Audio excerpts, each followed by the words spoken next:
Me voici revenu à Ho Chi Minh, à Saigon. Bon, les deux c'est pareil. Putain, les câbles quoi. Vous avez vu ça? Donc ça c'est mon hôtel, là, la grillage vert. Je suis dans une impasse. Alors c'est amusant parce que les meilleurs hôtels que j'ai fait jusqu'à présent, c'était parfois assez souvent dans des impasses où tu te dis putain mais il y a quoi là-dedans? C'est un coupe-jarret, un coupe-gorge. Finalement, bah voilà. Je sais pas si vous vous rappelez, mais en fait ici c'était la rue où tous les commerçants du night market passaient. Là où ils se passaient avec leurs mobylettes et compagnie. Ah bah, je suis dans cette rue. Voilà, retour aux sources. Comme quoi. Maintenant je vais au marché, encore.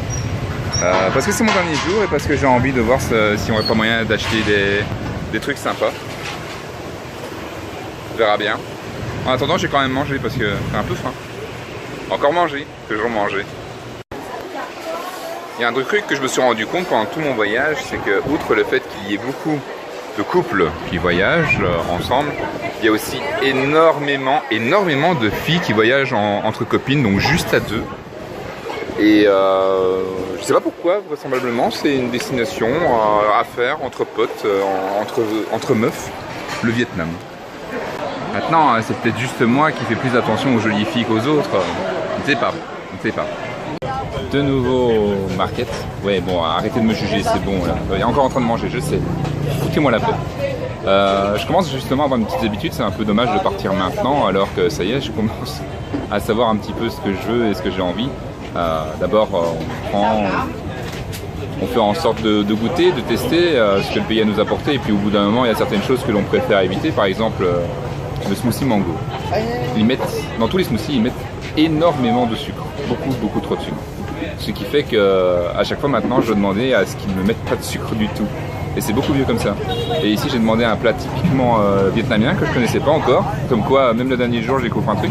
Ce sont des nouilles frites. C'est vraisemblablement une spécialité vietnamienne. Oui, mais c'est frit. Les nouilles sont vraiment frites. Ouais, elles sont passées à l'huile bouillante comme des frites. Bientôt avec vous.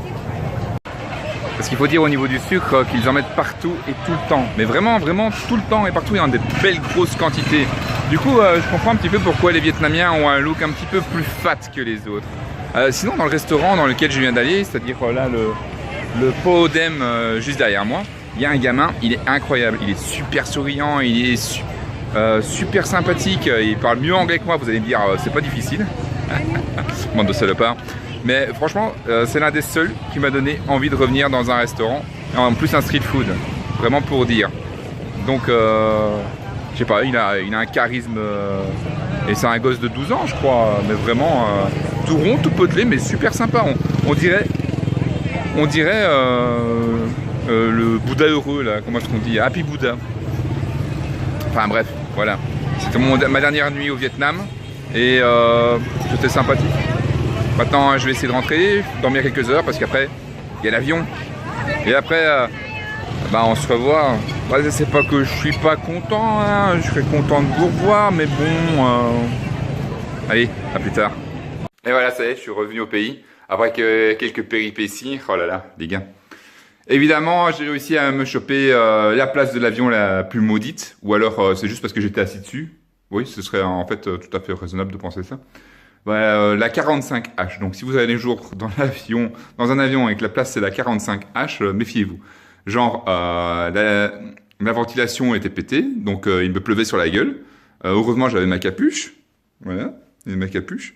Mais en plus de ça, ma lampe était pétée, donc impossible de faire de la lecture. Alors je me suis dit je vais regarder un film, mais mon écran laguait, mais à crever quoi. Genre il restait bloqué. Ils ont relancé, ça restait bloqué quand même.